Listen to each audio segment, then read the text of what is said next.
Hello everybody, my name is here to you, and welcome back to Let's Play EarthBound. In the previous video, we conquered the Lost Underworld, and in today's video, we're going to be going through to Fire Spring, the final sanctuary in the game. But we're not going to be doing that quite yet, because there is something that I'd like to take care of real quick that is going to be very, very important. Now, to do that, we're going to have to go back to Tenda Village real quick so that we can use the phone there, because the Escargot Express doesn't like the Lost Underworld. I'll see you guys in a moment.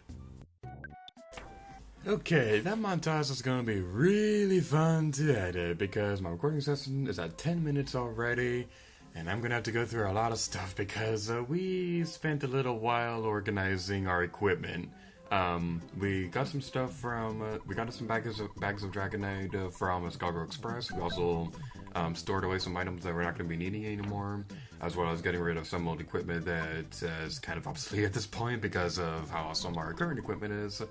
And also got a bag of Dragonite from the Tenda Village Elder that I forgot to show off a couple of videos ago. But anyway, we got the bag of Dragonite, and speaking of which, make sure you have Ness carry the bag of Dragonites going into the next sanctuary.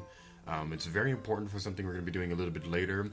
But something else that we did that I didn't record was that we got the broken antenna from that one enemy in Lumen Hall. I don't remember the exact name of it right now, but I got the broken antenna from the enemy in Lumen Hall. The caption will be on screen for what that enemy is, and there'll be an annotation taking you to that enemy, so you can see the stats for that enemy and things like that. So you better appreciate it. So, the funny story about that was that the broken antenna has a 1 in 128 chance of appearing. I got it within like 10 minutes. So, I was really happy about that. Jeff's IQ is high enough to be able to fix it. So I'm going to cut ahead to fixing the broken antenna because I believe that's the last broken item in the game that we could find. So, yay, we 100%ed one part of the game, kind of, if we'll be able to fix it soon. Working through the night, Jeff fixed the broken antenna. After being fixed, the broken antenna became the Gaia Beam. I really hope that's how you're supposed to pronounce that. Something funny was that I was looking everywhere for an official pronunciation for what that weapon is supposed to be called. I could not find one anywhere, so I'm just going to be calling it the Gaia Beam. And I apologize if I'm completely butchering what it's supposed to be called. But anyway, yeah, we now have Jeff's ultimate weapon. So let's go equip it and stuff like that. Okay, I was a little worried because I was looking at the defense real quick, and the number didn't change. I was like, wait, what? It was supposed to be awesome, but no, I was looking at the wrong one. Yeah, we now have Jeff's ultimate weapon, so I'm going to store the Spectrum Beam real quick, and I'm going to meet you guys over by the Fire Sanctuary. Fire Spring thing. I don't know what I'm trying to say anymore. Yay, we have to go through the underworld again. Yeah, I kind of wish that there was there's a way that you can teleport directly to the Fire Spring, but, whatever. It gives us a chance to listen to the awesome music in this area again. That's pretty nice. And you go... What the heck? I wasn't judging you or anything. I wasn't judging your ability to cut through the landscape.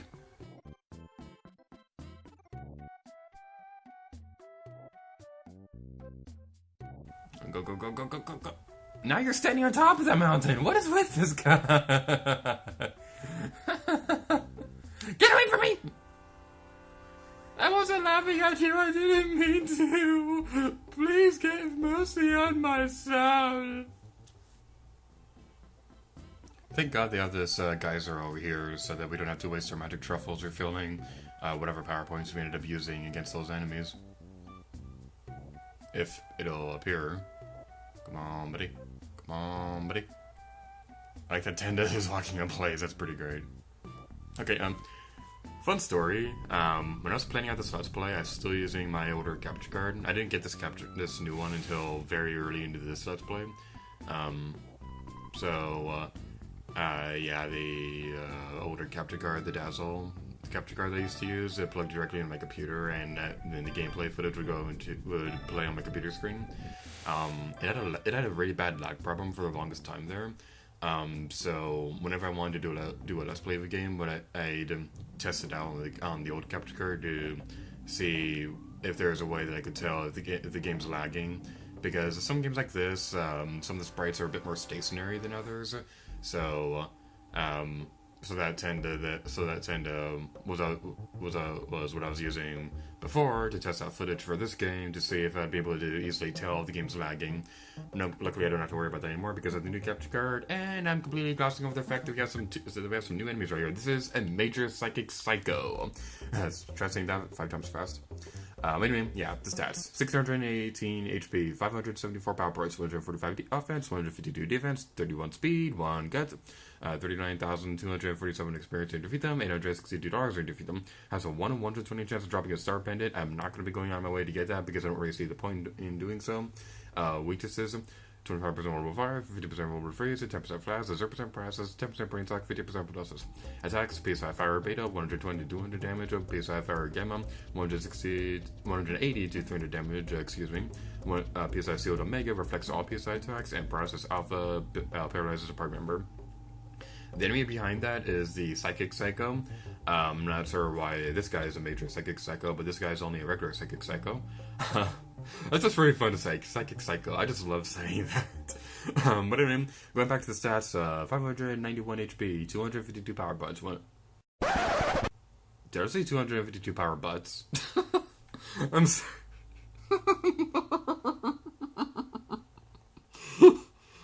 Okay, let's try that again.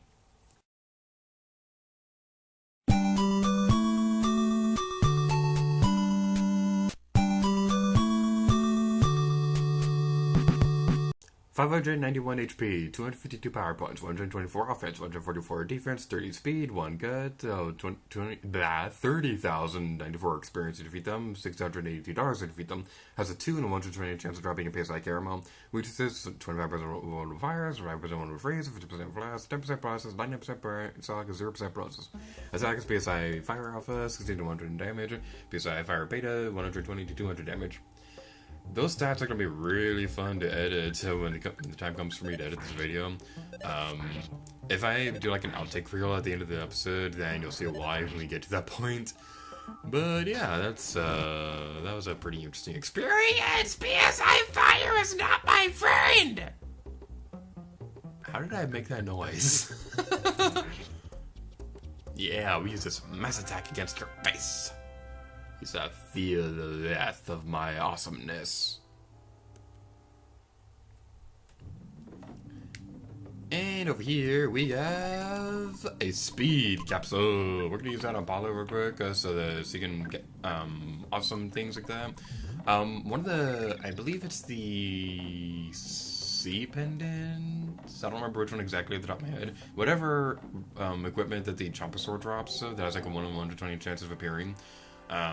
Whatever that one is going to greatly speed up Paula's speed. Now, this will make it so that she will be faster than most of the enemies that you'll encounter in the game. Personally, I don't really see the point in trying to go out my way to get that because Paula's already faster than most of the enemies normally. So there's really no point in going on my way to get an item that's going to make her even faster when, in all reality, Paula is normally faster than most of the enemies we're going to be encountering in this game. Okay, where do I want to go next? Which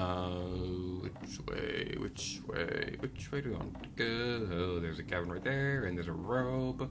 Trying to remember which way is which.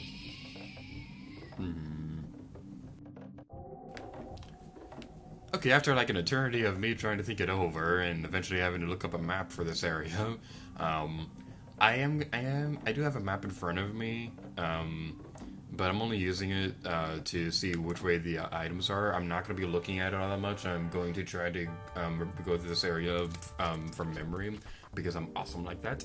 But anyway, this right here, I have no idea why, but I freaking love this thing. I don't know why, because it looks kind of menacing. It's fire. It is a literal fire, and it's called Soul Consuming Flame. I have no idea why, but this is the cutest thing ever. Anyway, yeah, this is the soul-consuming flame. 602 HP, 0 power points, 131 offense, 6 defense, 30 speed, 14 guts, 37,618 experience, $768 worth of them. Has a 2 and 1 to 20 chance of dropping a meteor type, which is a 25% on fire, 100% on freeze, 50% flash, 50% process, 50% praise, like 10% process. Attacks, edges closer under effect, a flaming fireball, fire-based damage, breathes fire, PSI Fire Gamma, and spray of fire, PSI Fire Omega. That attack, flaming fireball, I'm not entirely sure if that has the same effects as a PSI Fire or anything like that. Because all the websites that I used to look up the stats for these enemies, they all said that it was like that attack uses fire-based damage. So I'm not entirely sure if that has the same effects as PSI Fire. I imagine it does, but I've personally never actually seen this enemy use that attack before. Over here, Serub, whatever his band. Is that? Do we need that? Oh wow, that's a really great. That's really good. You know what? I'm gonna give that. I'm gonna equip the diamond band again, and I'm going to. What can I do here? Let's give somebody else the magic truffle real quick. I'm gonna switch on my items real quick so that Ness can have this item. I did not mean to do that. So that Ness can have that item because, believe me, you're going to want to make sure Ness is as strong as he possibly can be, and you want to make sure he has as many powerful attack things. Wait, that looked different. Did that not raise it? Let me look up my notes real quick. Something seems off about this. Alright, I figured out what was wrong with it. I realized that I had a typo in my notes. I had an extra B in there for some reason. I don't know why, but something also worth mentioning is that this weapon equipment thing will also prevent hypnosis from happening, so that's pretty useful. As per usual, all the items we're going to be encountering in this area are going to be, the stats for them are going to be in the description below if you want to check that out real quick, or if the description is on the right side of the YouTube screen, whatever crazy layout YouTube's going to have at the point that this video is released. Alright, next stop is that guy, apparently. I don't know why this made me think of this, but the other day I was recording a Splatoon-related video with Pancake Armament. Excuse me, voice crack. Magic Butterfly! Magic Butterfly makes everything better! Oh, it looks like it's on his head! I am losing mandate points left and right with this Let's Play, but I don't care. That was terrible! I'm gonna backtrack a little bit because I'm pretty sure we missed an item. Get away from me! But as I was trying to say a moment ago, I don't know why, but that battle we were facing with the soul-consuming flame a moment ago, that was not a red flame. Yeah, of course. I was recording a Splatoon video for Pancake Armament's channel. We were talking about what Splatoon Switch might be like. If I remember, I'll put a link to it in the description below if you guys want to check it out. But after we recorded that video, he was talking about how beta stuff creeps him out sometimes.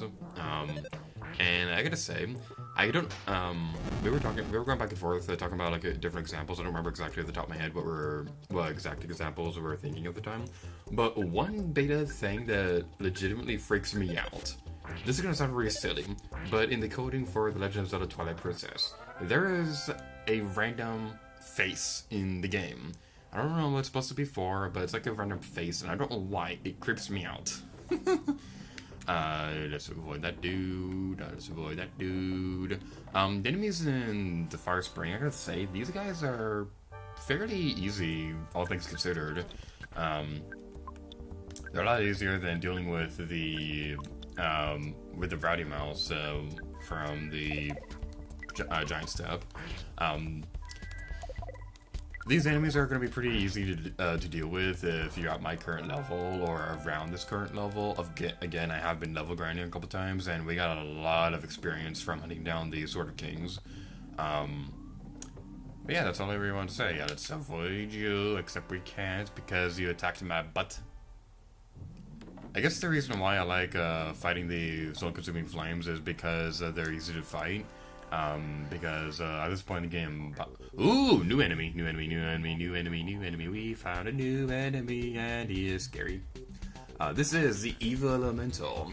564 HP, 0 power points, 121 offense, 136 defense, 30 speed, 7 guts, 35,737 experience to defeat them, $853 to defeat them. Has a 2 in 120 chance of dropping a luxury jerky. Weaknesses 100% vulnerable fire, 25% vulnerable freeze, 99% flash, 0% paralysis, 0% price, like 99% hypnosis. Attacks pass a little over damage, disrupts their senses, disables all use of PSI moves, possesses you in a frightening manner, possesses somebody. I was trying to do that in one breath and he failed miserably. Let's use. Let's have Ness use PSI Hypnosis on the dude, and then Paula and Pooh can use PSI. Pooh can't use PSI Fire. Okay, we'll just have you pass this dude. One thing I really like about this enemy is that if you guys remember back when we first met Pooh, that one spirit that was teaching Pooh some like PSI things or whatever.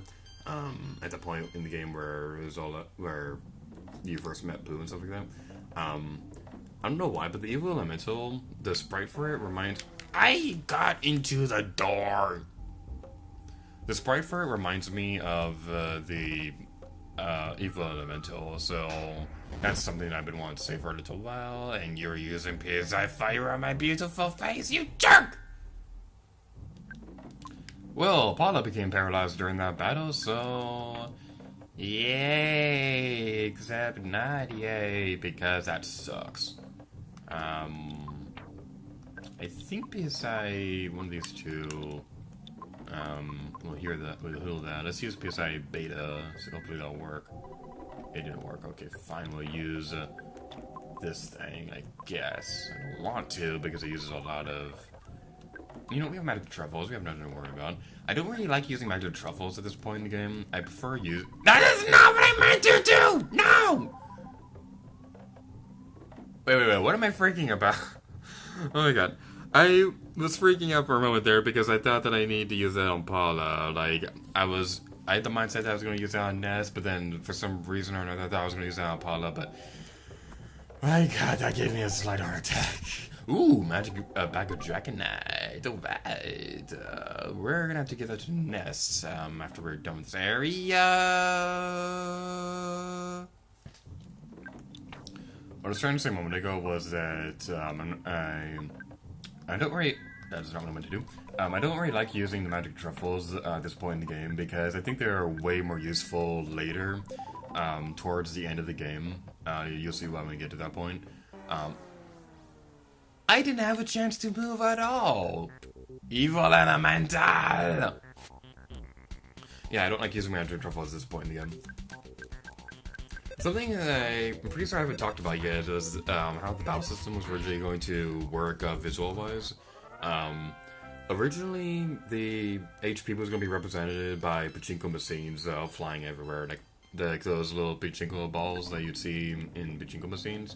I honestly have no idea how pachinko works, because I don't live in an area that has a pachinko machine. I'm not even quite sure they're in the United States, but come to think of it, I don't even actually know what pachinko is.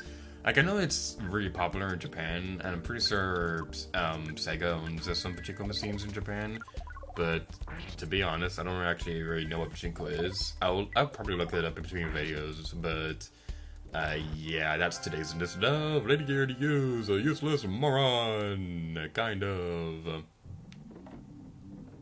Anywho, what we want to do next is we're gonna backtrack over to where we were a moment ago. I have no idea how long this video is going to be, so just say that right now, because we still have a lot of work to do. And my current recording session is at 36 minutes now. Now that being said, like 10 of those minutes was preparing to get into this place because of, you know, having to go through the Lost Underworld again and going through all the Escargot Express stuff, all that stuff. So, did we get the item of those over here? Yes, we did. Okay. You get away from me! I just had to go look. And now you're going to burn me. You are not invited to my birthday party. Okay, you know what? On second thought, yes, you can come to the birthday party. You just can't come inside my house. You get to stand outside and look longingly while I'm having the time of my life.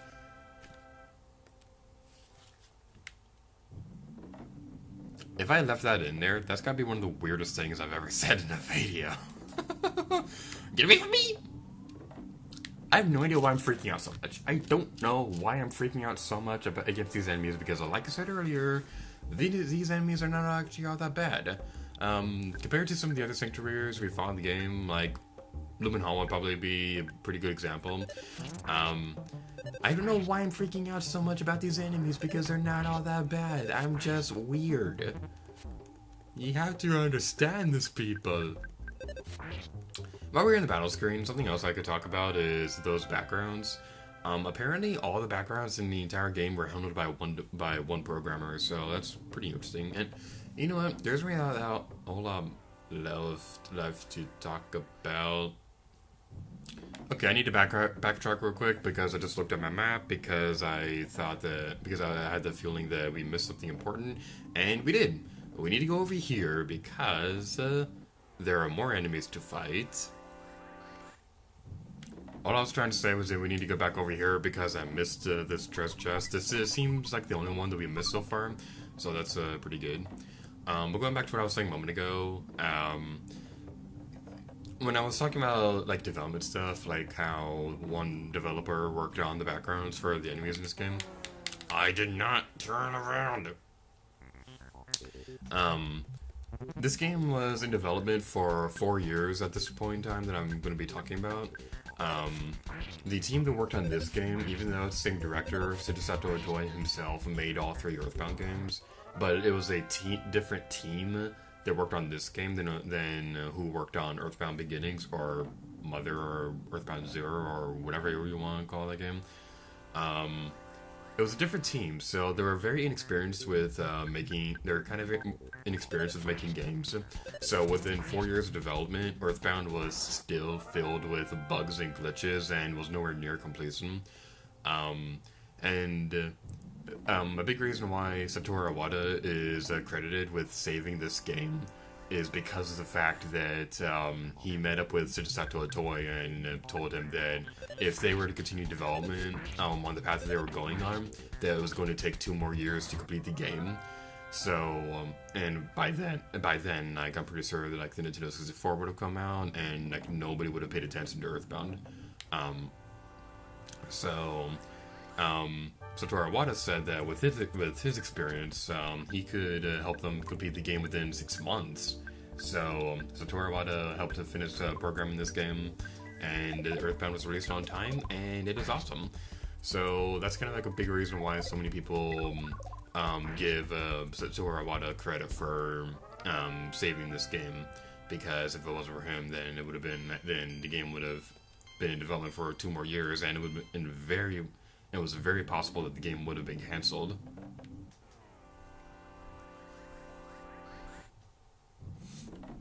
And on the topic of EarthBound games that have been like in development for ever, something I was reading recently was that Mother 3 apparently had a longer development cycle than Final Fantasy 15.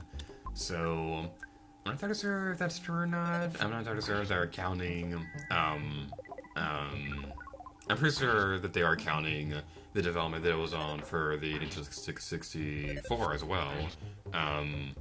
Well, technically Mother 3 started development on the Super Nintendo, but then it got ported over to the Nintendo 64. Anyway, Mother 3 apparently had a really, really long development cycle. It started on the Super Nintendo and then it went to the Nintendo 64, but then that game ended up being cancelled because the team wasn't experienced with making 3D games and often needed help with the Pokemon Stadium development team. I think it was the Pokemon Stadium team. I'm not entirely sure off the top of my head right now, but the development went on for a really long time, and there was like very little progress.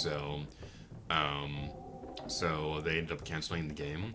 But then they decided to restart development on the Game Boy Advance, because I'm I'm not entirely sure if this is accurate, but my personal theory is that they continued to film on the Game Boy Advance because it had like similar hardware to the Super Nintendo in terms of graphics or whatever.